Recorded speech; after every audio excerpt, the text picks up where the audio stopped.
Welcome to A Happy Donor, where fresh ideas and fundraising meet. Clear vision keeps people on a mission, and we believe that happy donors are people who feel like they're making a difference, because they are.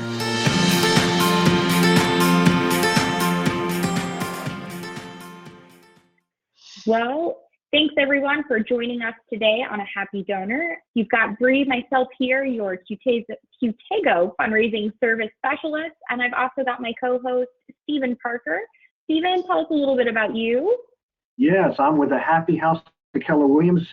We love Lebanon nonprofits, and our model is to monetize real estate transactions for the nonprofit community. So, Bree, I love being here to partner with you on this, and we love creating happy donors. And we would love to just have continued more conversations with experts like Rob here to help us help our nonprofit friends create happy donor relationships. Absolutely. And we have the pleasure of Rob Browne speaking with us today. He is a part of this amazing organization called YouthReach. The list of other things that you do, Rob, you're a guest speaker. You started Great Harvest Bread. You've even been abroad doing a lot of mission work, raising your families. I believe it was in Russia. So what we'd love to do is we'd love to hear from you about your organization, your mission, and then we'll start moving into the different questions on how to have a happy donor. Gladly. Well, thank you for giving me a forum to talk. I love to talk, period, but I really love to talk about things that I'm passionate about. And the Ministry of YouthReach International is one of those things.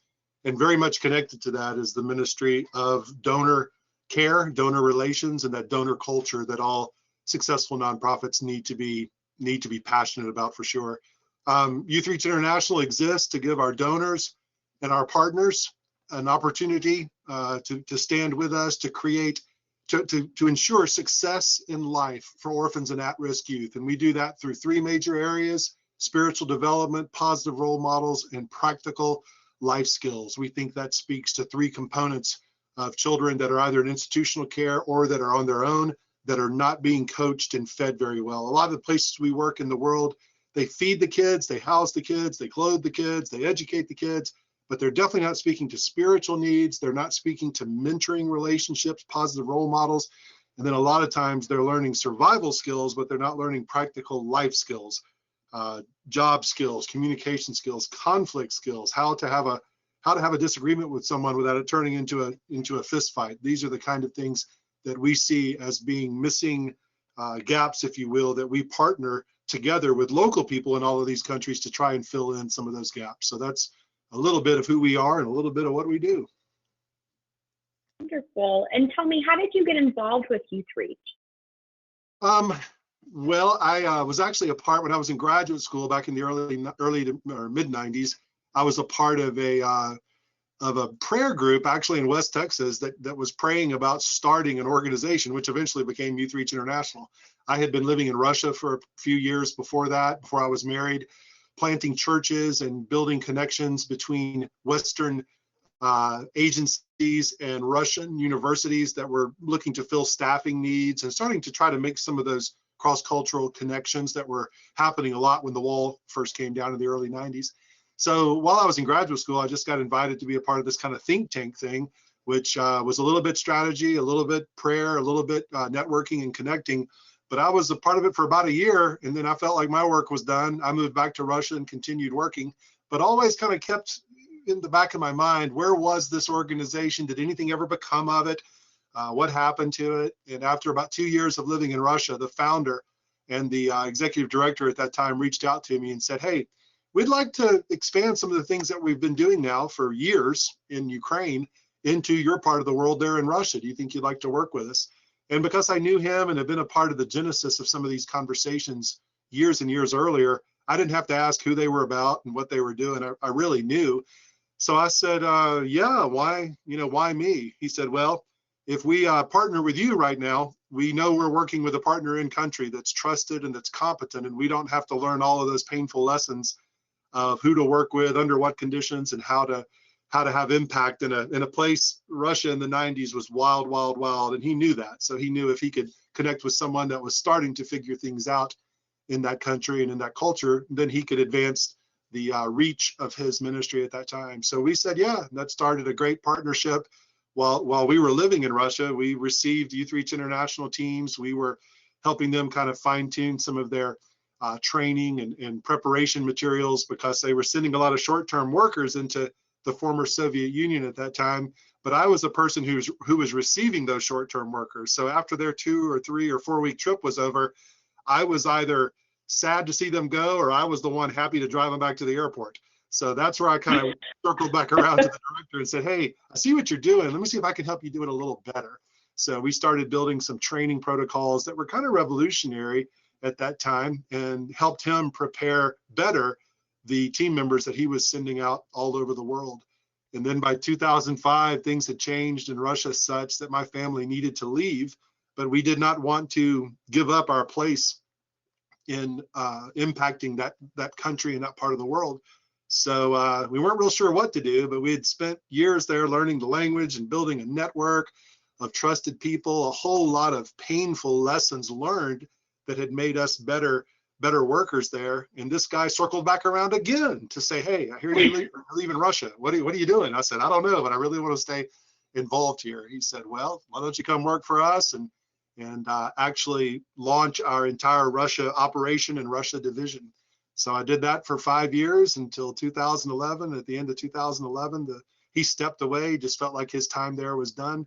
And the board of directors asked me to take over as president and CEO. And since about November 16th of 2011, that's been the seat that I've sat in on the bus. Amazing, amazing. You say international. How many countries is YouthReach in now, and how many children or orphans are y'all serving at any one time? We currently have a footprint either through partnerships or our own people. Our model really is not going to be sending people abroad anymore as much as it is partnering with people that are in these countries. But the people that are abroad with us right now, we want to honor that commitment with them. So we have a footprint in 7 different countries: Russia, Ukraine, Belarus, Lithuania, all in Eastern Europe, and then a relatively new project and presence in Lebanon and the city of Beirut, and then in Southern Africa and the two Z countries, as we call them, Zambia and Zimbabwe. So those are the 7 places where the values and the vision that we as an organization employ are being carried out through strategic partnerships with local people in each one of those places. We really do believe, and we stand on that premise, that we're not showing up in these communities and introducing the plight of orphans to people in those communities. We are passionate about finding people that are already kept awake at night by the plight of orphans and at-risk youth in their communities. They might not know what to do, but they realize it's a problem, and they realize that they are in position to have some kind of say-so for a better future for these kids. So we partner with them and help them kind of fill in some of the gaps in what it is that they see as problems in the young people's development. And then through partnerships that we have here in the U.S. and partnerships internationally, we just like to bring all of this to bear on their situation there and basically hand them a toolbox and say, hey, here's some resources and tools that we're bringing to you. Use what we have. Let us coach you. Let us walk with you through this. But they understand pretty quickly we're not interested in planting our flag, the flag of our nation or the flag of our ministry, in what they're doing. If nobody ever knows who YouthReach International is, I'll consider that a win, as long as they know who those local leaders and organizations and entities are that are making a difference in their community. You mentioned a win. What's on the next small horizon and big horizon for y'all? What would be a big win? Do you have some small and big goals that you could share with us for YouthReach? Yes, great question. On the small side, after just figuring out what the new, there's no old normal. Nobody's going back to an old normal. So small win right now is figuring out kind of what the new normal is going to be. But it is to really get all of our leaders in the countries that we work in out of the survival mode of preparing them, at least, because a lot of them still are surviving through the COVID season, but it's helping them not give up dreaming and not give up strategic thinking. And a lot of these cultures in which we work, they do not have the benefit that we have in the West of believing that tomorrow would be better than today, and I can make plans for a year from now, 3 years from now, 5 years from now. Living in Russia in the 1990s, it was hard, if not impossible, to get leaders there to think beyond tomorrow, because there was so much chaos in their world. That's really all that they thought about. Actually, they didn't even think about tomorrow. They just kind of thought about today. Well, after years of partnership and coming alongside these leaders, they have developed that muscle, if you will, or that belief in strategic planning, in trusting in faith, but also stepping out with, you know, with some strategy and some best practices and some collaborative relationships that maybe they didn't have before. And we want to make sure here in the near term that they don't let that muscle go weak that they have worked so hard to develop the last couple of years. So while they are dealing with food shortages and dealing with the horrible explosion last August 4th in Beirut, that just COVID was hard enough, and the revolution that was going on, not revolution yet, but the political upheaval that was going on in the country was hard enough. And then you throw that horrible explosion into the middle of it. If you're not careful, they can fall back into that let's just survive today mentality instead of thinking big for the future. So in the near term, from the seat that we sit in here in the US, we want to help them get through these hard times and take care of some of these pressing physical needs, but remind them again of the muscles that they've developed and the faith that they've developed and the partnerships and cooperative culture that they've created to keep moving forward in some of the big dreams and visions that they have. For us as an organization, we really believe that we're getting close. We already see this in Eastern Europe because we've been working there for 25 years now. But in Eastern Europe, in the Middle East, and also in Africa, we want to see the multiple entities. Some of these are government, some are public, some are private, some are faith-based, some are educational, commercial enterprises. We want to see regional centers come together. Sometimes that'll mean physical centers, but more than anything, regional collaborative cultures that come together. Whereas in the past, maybe everybody specialized in their own thing and you stay in your lane and I'll stay in my lane. We don't want to do that. We are terrible at turf war, defending turf at YouthReach International. If you want us to come stand beside you to defend your turf, we're going to be horrible to work with because we love inviting new people to come in and bring their experiences, bring their talents, bring their resources into this equation here. And we're getting pretty close now. We already see it in Eastern Europe. We're able to leverage Russian interest for the good of what's happening in Belarus, and Belarus for the good of what's happening in Ukraine, and Lithuania is a part of that as well. We can probably go to 4 or 5 different cities in those 3 or 4 countries and see a strong national collaborative effort coming together where their desires of us and their needs of us are not what they were 10 years ago. We're kind of more in that advisory role now instead of let us lead, let us show. We're getting excited now, actually, when we can travel again, about actually taking some of our leaders from Eastern Europe to the Middle East and even to Southern Africa, and to start to connect some of these networks that we've built in these countries in a more truly an international way like we haven't done before. So that's a hope that we have here in the near future, that we won't have these outposts. Actually, this is a little further away.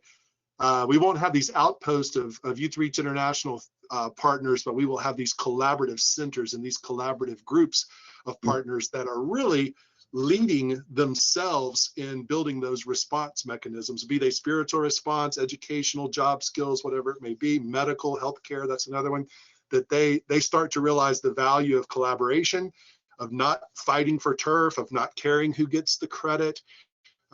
It's amazing what we can accomplish when nobody cares who gets the credit, and that's a different, kind of mentality for a lot of people. But that's one of the things that we want to see there. So in the near term, keep them, not just surviving today, but thinking strategically about where they want to be. And then in another 5, 6, 7 years, we see these. And again, whether it has our name on it, I don't care. But we want to see places where servant leadership is lauded and held up, and where people lead with their hands open instead of tight-fisted, and where you do know what the people in the next town or region or country over are doing, because you're informed, you're educating them, you're encouraging them, and you're also being collaborative with them, either yourself or you're connecting them with other people so that they can be collaborative together.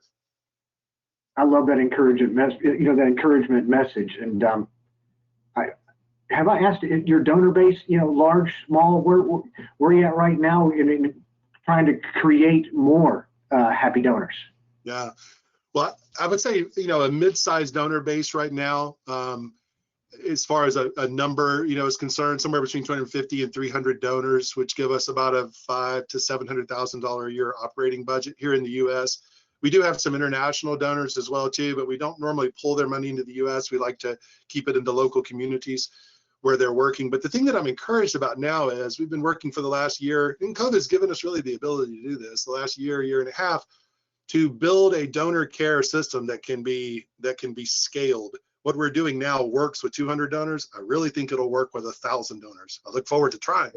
I think it'll work with with upwards of 1,000 donors, because the values that we are holding dear to, which we may get into here in a minute, are values that can be scaled upward. And it's not really going to take a whole lot. It'll take some more people. We're building capacity on the U.S. side right now so that we can expand and care for donors in some of these very intentional and I think pretty creative ways during COVID, but definitely beyond that as well.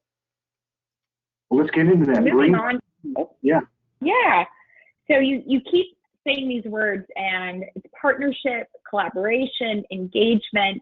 These are all words, when I hear them, that's when I start thinking about my donorship. How do I keep them engaged? How are we continually collaborating? Those I kept hearing them and thinking about them. And because of COVID, because you're an internationally spread, how are you guys keeping that engagement? How are we getting folks involved in communicating with our donors, especially since we can't have these face-to-face visits? Does that fall into your program here that you're kind of thinking at? Thinking about that more direct connection without us being the middleman, we haven't totally moved into that area yet, partially not because our heart doesn't want to do that, but infrastructure in some of the countries where we work is just so sorry that if we tried to set up a online meeting like this, it could very easily be counterproductive, given the fact that internet works and it doesn't work and electricity is only on for 3 hours a day. So when we take the technology piece out of it, we really got to think outside the box about how to build collaborative efforts, even if we're not on the ground face to face with each other, which it looks like. Just had a meeting this morning that kind of helps me realize we're probably going to be looking at next year, or at least late this year, before we start to get on airplanes again and take people to some of these places. And that's kind of hard to accept, but we understand that. And that's not the backbone of what we do anyway. The backbone of what we do is making sure that people in our partner countries are cared for, that they're encouraged. You don't have to motivate them, because as they've all told me in one way or another, we're going to do this with or without you. It's just we think we can do it better with you. And that's been your promise all along is, I see you walking in this area, let me help you run in this area. And then let me help you not just sprint, but let me help you pace yourself such that you can run for a long time in this area. So it's not a matter of keeping them engaged or committed. They're going to do that. It's a matter of not letting them grow weary. It's a matter of not letting them think that they're forgotten and that they are, not treasured and remembered or prayed for or encouraged. That's where a lot of my fun comes from, is finding some of these creative ways to do this. So a couple of things we've done to keep this engagement, or even to deepen this engagement, is where language is not an issue, which is the case in Africa, at least, where everybody speaks English. We have, and this comes at a little bit of risk, but again, I want to lead with my hands open. We have ceased to become the broker, if you will, of people here in the U.S. that are concerned and cared and genuinely caring for leaders of these initiatives in these countries. What we've done is literally said, hey, you guys start communicating with each other some. Don't make promises to each other that you can't keep. And our people here in the U.S. know what that means. And our partners there know that it's not going to behoove them to start asking people here in the U.S. for money. That we've developed the relationship far enough and high enough that they know that's not the value that we're bringing to this. So please, when I connect you with someone here in the U.S., understand that their desire is to encourage you. Their desire is to learn from you, to listen, to ask questions, to understand, to inspire, and maybe even to connect you with someone else that they know. And when this starts to happen, that's where kind of the starfish mentality starts to take place. And now, you asked me earlier, Stephen, how many kids are we impacting? I can give you a number, but I really don't know, because we're so decentralized in the way that we track everything that's done. We have some core centers of outreach that we are tracking, and we can give, and we should give concrete numbers on that. But when I'm not asking everybody to report every good deed that they do to me, or every strategic initiative that they start, I can truly say, kind of like Billy Graham used to do, actually, whenever he would count the gathering, the number of people that had gathered in his public gatherings, he would always go with the local police department count because for some reason that was the most conservative count. He definitely didn't ask preachers how many people were there, because preachers are going to kind of going to exaggerate that number a little bit. I've been one of those people before, so I understand that. He would go with the most conservative number that he could. Well, I kind of want to do that same thing, and I can say yes that we are serving about 5,500 to 5,800 kids in 2020, but I know our reach is beyond that, because I'm hearing all of the time of one of our former leaders in Russia who now lives in a real situation, who lives in Egypt, or lives in the UAE now, and is becoming aware in their own community of some of the things that are going on, and kids that are being kind of left out of some of the opportunities there locally. So we really want to facilitate relationships, especially not so much for strategic imperatives, because I would like to be a part of those conversations, but I don't need to be the go-between unless language is an issue.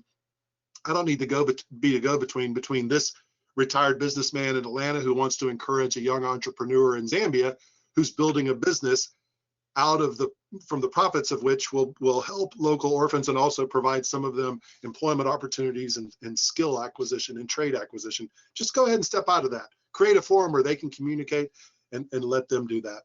Also, we have reinvented, I hate to say reinvented, maybe recaptured the power of the handwritten note. We've done that here in the U.S. with our donors. I'm old enough to remember when that was. I guess I'm old enough to remember when email was the newest thing out there. And sometimes when somebody gets an email thank you, it's even more sincere to them than the text thank you. Well, go back even before that and pull out the actual thank you card and take the time to do that. We know that works here in the U.S. We're starting to even see that work cross-culturally now as people here take the time to write a letter, which forget mailing it, that's not going to be that feasible, but can you scan it and email it to them? Just something about seeing you take the time to write a handwritten note, that means a whole lot for sure. Also, we're having people here in the States through a sponsorship program that we have, not just, like I said earlier, depend on letter writing, but also sit down and make a 10-minute video. Make a video and express some things in your words with your voice. And if you stutter, you stutter. And if you need to write a script and read it as you go along, that's fine too. But beyond the email that we may get, or beyond the message that I may deliver to some of our leaders from people that I know and communicate with here in the States that are concerned about them, just go ahead and express that yourself. And to us, we're like, that's a FaceTime message. What's the big deal there? Well, to them, it really does mean a lot. To be remembered, period, even if you just say you're remembering them, but then to take the time to actually speak some things, put it on tape, if you will. Tape, I'm so old. Record it, if you will. And we'll find out a way to get it there. That's another one of the challenges too. When there's technology limitations, you have to be wise about that. But we're learning ways, especially with being willing to invest some capital here and there. We're finding ways to be able to pass those messages along. Another thing that we're seeing here, and this is where I think this is the ultimate example of leading up and handed. I just had a meeting this morning with a mom of 2 kids who was planning on going with us to Zambia last year. And we were meeting about some other things this morning, but after the meeting was over, she goes, "It's not really looking good for this year, is it?" And I said, "I'm sorry, but I don't think it is, but we'll see." She goes, "Well, you know what I've been thinking about? My kids are so excited about this. And we said yes to this 14 months ago. And we didn't get to do it last year, but their yes is still excited. Who do you know in our community here in Metro Atlanta that is doing some of the same things that we were going to be doing in Zambia?" And I said, that's genius. I know an organization between Atlanta and Athens that's doing it. I know one on the east side of Atlanta that's doing it. She said, "Please know this isn't going to keep us from going and being a part of the international trip, but I don't want that fire to go out of my heart or my kids' heart. So could you connect me with who some of these organizations are in this area? And maybe we can go ahead and start to develop some of the skills and a heart and a better understanding now for what we say we're going to do when we go on our big trip overseas." And that's where I start to see purpose come out of what's been a pretty hard last 10 or 11 months for people. If we only want to embody these values when we have a passport in our back pocket and when we step off an airplane, that gets into that whole missionary tourism or spiritual tourism or philanthropic tourism kind of thing that I guess there's a market for that. I'm just not a promoter of that market, if you will. If you say those values are important to you overseas, I'd love to see them be valuable to you, when you live on the east side of Atlanta as well. So already my radar is up to find people, organizations and entities, be they highly developed or just, very, very simply developed, that just need the same thing. Again, a little encouragement, some camaraderie, maybe some best practices, but sometimes just another set of hands, a smile, and imagine what a family of 3 can do if they're interested in volunteering with at-risk kids every Saturday for a year. I mean, that's a life-changing, generational changing reality, not to the ends of the earth, which I do believe in, but right here on the east side of Atlanta too. Absolutely. Focus on just the one that you can help, right? I love that liaison relationships that you're going to be able to connect with those folks that aren't able to get in a plane and go someplace, right? They can learn from somebody who's been there and, get the one-on-one boots on the ground. This is what we saw. This is what they need, and be able to make it happen long distance that way. That's very, very cool. Absolutely. Yeah. And this has also forced us inside each one of our countries. Crossing borders anywhere is kind of hard right now, but we have been able to connect multiple entities that we know inside countries to each other. Sometimes it really is, a person in Africa, a 3-hour walk is nothing. So a 3-hour walk away, hey, they're doing something that you don't have to have a team from YouthReach International come. We already know about who they are, what they're doing. Spend some time, getting to know him or getting to know her, or getting to know them, and see if you guys can go ahead and start to build some definitely some encouragement. And you hear me talk about that encouragement thing a whole lot. I'm about a 6'8", 295-pound encourager at my heart, cheerleader at my heart. And I know your ideal picture of a cheerleader is not 6'8", 295 pounds, but just indulge me for a moment. I have found that cheerleader role, and really as an encourager, I have found that in a lot of places, that is the most missing, or most apparently easy to access missing piece for people. Because like I said earlier, you don't have to call these people to toe the line about how important this is. They've already, at least with the people that we work with, they've already demonstrated that they're committed to it. What they need really, especially during these times, is to just not grow weary, to not give up. It's kind of some of the same things we say to our donors here too. I know you want to see more impact from your giving right now. I know you want to hear those success stories. They're there. They may take us a little longer to get them because we're not there on the ground with our eyes and our cameras and our phones, telling the story and everything. But don't grow weary in the good that you're doing. Donors need to give. I mean, that's their role in this great story. Sounds like I had 1,000 meetings this morning, but it was one meeting with 4 people and all of these conversations happened. One gentleman that really doesn't see himself traveling, but boy, he thinks about being a donor. He said, this is my role in your story. And I love the fact that you're articulating what my role means and how I can feel that and be faithful to that. And he's a little frustrated that, some of the things he wants to see happen this year in Zambia might not happen. But he said, I understand that these things take time, and I understand that these are exceptional times that we're in now too. So and he was an encourager also. An encourager kind of knows an encourager when you see each other. So, we started going at each other with encouragement. And I could tell this guy's good at this. He really is. And he encouraged me to say, hey, don't stop telling the story just because you can't deliver fresh stories from last week or last month when you were there, or 3 months ago when you had a team there. He said, don't grow weary in that, Rob. These stories need to be told. The impact still needs to happen. And people like me need to hear the things that you're saying. So don't be shy that, that you haven't been over there in a year, or that you haven't even had a team on the ground there in 14 months.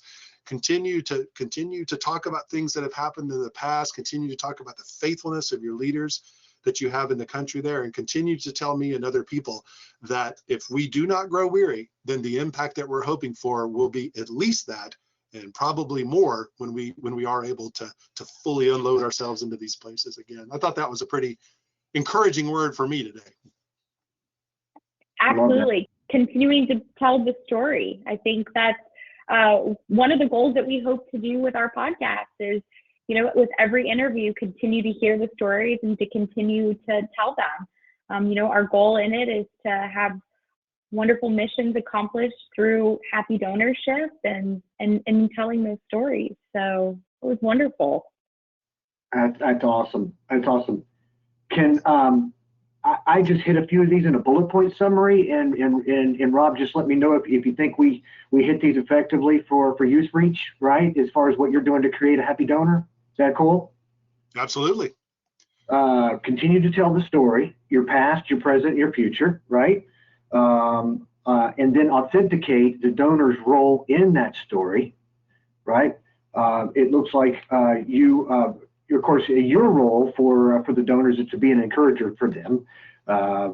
Handwritten notes and impact videos are going to, of course, be effective ways to create happy donors, right? And to your point with handwritten notes, I grew up in a school too where I got graded on penmanship, so I know what it's like. It's just old school. And I like your idea with maybe, getting a donor connected with another donor who's just a year ahead of them or maybe 10 years ahead of them. That's a huge one. I miss anything more? That one's been really fun, connecting donors to donors. I've seen some really neat things happen. And again, when you lead with your hands open, I don't connect donors to donors so that I see the multiplied effect of that. I connect donors to donors so that donors who have to give, they want to give, that's their role. They get a chance to do that. Whether that giving comes our way or toward that other donor's interest, I don't care. I really do not. That's a win in the big picture. So I do get really, really excited about that. I also, there was something else you said. We have now seen, and this has been shocking. I guess if you stay in it long enough, you start to see things like this. But we see some of our leaders that were college students, university students in Russia back in the early to mid 2000s. They have kind of, they're still aware. Some have fostered kids, some have adopted kids, but like they're not the boots on the ground people with us anymore, simply because they're married or they've moved out of the cities in which we work or whatever. But we've seen, especially during the COVID season, a beautiful circling back around, if you will, from some of our alumni who have never, they used to be asked to mentor kids and to go visit kids and to work in summer camps and to advocate for them locally. Well, now they're in a different place of life for themselves, but we've seen them circle back around and say, hey, we have not a lot of money, but we have some money now. Could our money be of help here locally? Or the situation that got me really excited is a couple in Russia, 2 volunteers who met through our ministry actually and are now married and have a child. They're now sponsoring a child in Africa to go to school. And I think that's where, if you stay at it long enough and if you mobilize your donor base to think about new roles as they mature professionally and personally, and just as they get older, they might not be willing to go work 20-hour days in a summer camp all summer anymore, but they have relationships, they have professional expertise, and now some of them have resources where they were not offering at all to go work in a summer camp. They weren't saying that, but they were saying, hey, we've got some money now. Where could our money be of impact and use? And to know that family north of St. Petersburg, Russia, right on the Finland-Russian border, is helping a young man in Zimbabwe go to school for the next year. That's where I get kind of excited, connecting pieces within the story together. Absolutely. I love it. That's one thing. I think that's my biggest takeaway from you here today, Rob, is as your donors mature, if you're fortunate enough to have an organization maybe that you're able to work with them while they're young and then grow up with them, then you need to be providing tools for them, because you've said it multiple times, they're ready to give somehow, some way. So why don't you, as the encourager and as the equipper in a nonprofit organization, give them the tools and the systems and the ways in which that they can make the dream work. And that's what it's all about. Absolutely. Create a table. We say this a lot. Let's create a table big enough for everybody to have a seat at. That's awesome. Whether you share our faith matrix or not, obviously we probably wouldn't entrust to you, nor would you be interested in some of the aspects of our mission statement if you're not a person of faith. But a mentoring role, life skills, job opportunities, advocacy before the government or before educational entities, to have a person of influence in a community stand up and say, I believe in this 17-year-old kid, not because of the great family he comes from or because of top-notch education that he has, but because I've done life with him for the last 3 or 4 years, or I've watched him do life with this organization for the last 3 or 4 years. That is huge. That is absolutely huge. So the table that I want to sit at is big enough for everybody to have a seat at. And then for those of us that sit in the positions that we do as executive directors, presidents, CEOs, I think it's our job to know, to have that keen sense of who is at the table, what were they created unique to do, and then how can I play matchmaker and put them in the best position to do what they will naturally, passionately want to do. And I don't know, I don't, maybe leaders think that way once you start to think big picture, but if leaders don't, I think they sure should, because I never want anybody to come to me and say, I'd like to offer this, and me say, sorry, we don't need that. Well, if we don't need it, maybe we need a lot of things. So, the answer is yes. You come to me, the answer is yes, and we'll find a way. But if somebody can't say that, well, who do you know in your community that might need what they're offering? That might need the clothes. We really don't need you donating clothes here. There's clothes in every country we work in. The money to buy those clothes locally and support the local economy, that'd be good. Or the money to teach kids to make clothes, that would be good. But if you come to my office here and you donate a bunch of clothes, I'm not going to need it. But I know a ministry 3.5 miles away from here that I'll either take it myself or encourage you to go take it there. So love the big story enough that you really do want to give everybody a role in it, even if they're not necessarily working in your chapter or your little corner of that story. I love it. Gosh, didn't even think about, I know connecting to donors, but connecting donors to other donors. So glad we brought you on the show, because that's a great takeaway, something to really think about. One more thing that I'll share with you, and this is so fresh, I might not articulate it well because I've never had this happen before, but I have a donor. He's the father of a donor, actually, and I've asked for a face-to-face visit sometime. He's like, listen, I got 2 types of cancer, COVID knocking on the door. He goes, you could be the last person I would ever see if we got together, maybe. But he said this. He said, I've watched you with my daughter and with my grandchildren for these last many years. And he said, I'm toward the end of my life now. And I'm a person who has some resource, but I'm starting to think beyond me now. Like, how can what I leave behind be a bigger story than just me? And of course, this is what we call, estate planning or succession planning, things like that. But this was his message. He goes, I want to make sure you're thinking about the organization you lead beyond you. Meaning, okay, you're 6'8" and 295 pounds and the biggest, loudest person in the room. But what happens when you step away one day? Is there enough? Is it just your charisma and your relationships and your enthusiasm? Is that going to be enough to keep this going after you're gone? Because I'm pretty sure you're not going to solve the crisis of orphans, during the amount of time that, you got left here on earth. He said, what are you doing to create succession, beyond you, as far as raising up a new generation of leaders and also with financial giving as well? And I said, I do a lot of investing in young leaders. I really do. But no, you take my personal relationships out of this donor plan right now, and it's a problem. He said, that's a bigger problem than than you're probably letting on. So he said, how about this? How about I'm not giving to any of your projects right now? You got my daughter doing that. You got my grandson who just started working. He's involved with you as well too. How about all the giving that I do in 2021 and then upon my passing is built toward your succession beyond you, built toward making something that outlives you, just the same way I want my resources to outlive me. And that, my friends, was a holy moment, because he not only was saying, he's not only saying, I want my money to outlive me, he's saying, I want your passion, Rob, to outlive you. So unless you're going to wipe orphans off the face of the earth in the next 7-8 years, probably, that you got left doing what you're doing, let me partner with you after we're both gone one day to see what I want to do embodied through your ministry. And that is to have an impact beyond myself. So this was that's an understatement, Bree, for what would be a good description. I know, is that like good chills everything. Absolutely. To hear him saying that, especially knowing that his time is coming towards an end and seeing where the future could be. What a beautiful way of looking at that. And challenging me. You have a lot of work now. You have a lot of work now. You bet. He also, it's kind of funny, he says, now that doesn't mean you can hope I die in the next year or two, but I probably don't want to. I'll die when the Lord's ready to take me. But he said it's exciting to me to know that my resources, I know my resources will outlive me, but he says to think that my resources could help that organization that I have really enjoyed getting to know you the last 3 or 4 years and watching the impact that you've had on my daughter and her family and now her kids. It's exciting for me to know that some of my resources might help that organization outlive you too.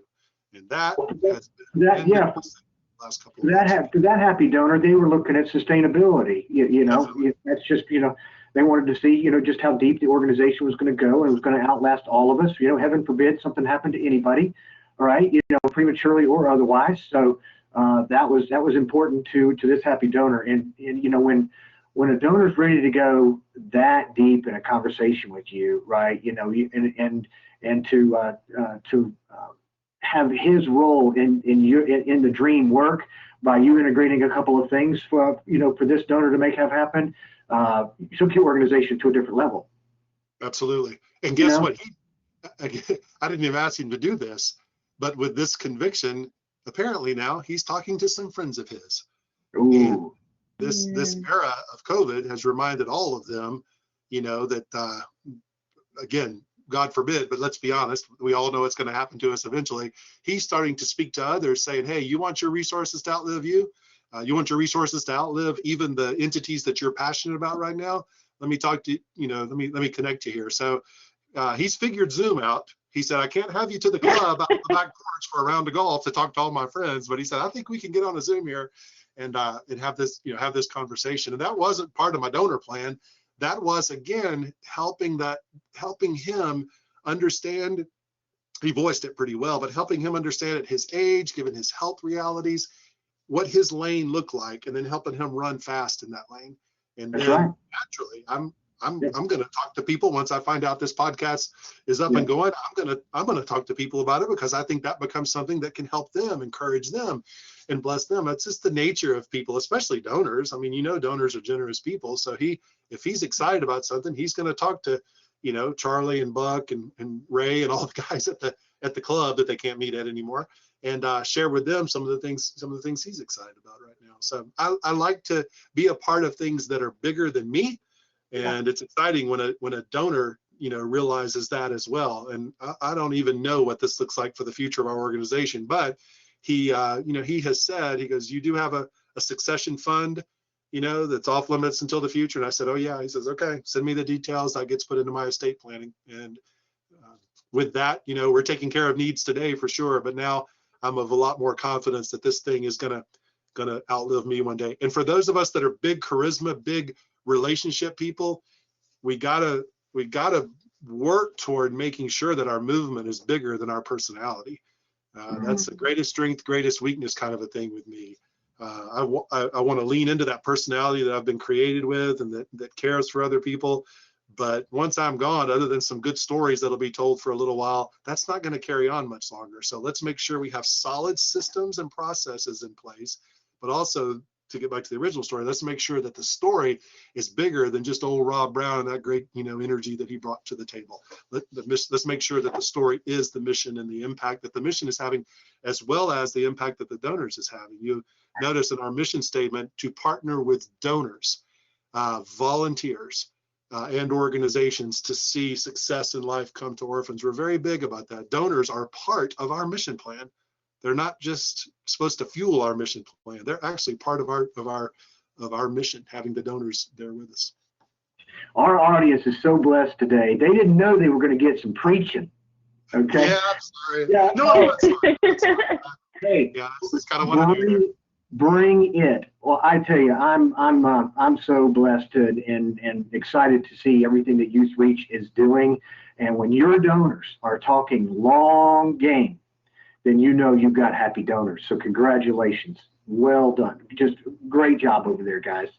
That's amazing, the impact that you're having, and to have your donors ready to engage with you that way, that's a win. That's a solid win. Absolutely. Thank you very much for having me today. Giving me a chance to talk makes me happy, and you've done that today for sure. And I hope that's encouraging to anyone. And if I can be of resource to anyone, rob@youthreach.org is me. And I really do mean that. 6'8", 295-pound cheerleader. That's what everybody needs in their life, right? I love it. We love you, Second man. that. Thank Thanks, you. Rob. You are very, very welcome. Bye. Wonderful. Gosh, I didn't know you were going to throw some of those out there. Woo! I'm a one-trick Wow. pony. I really do only have one message.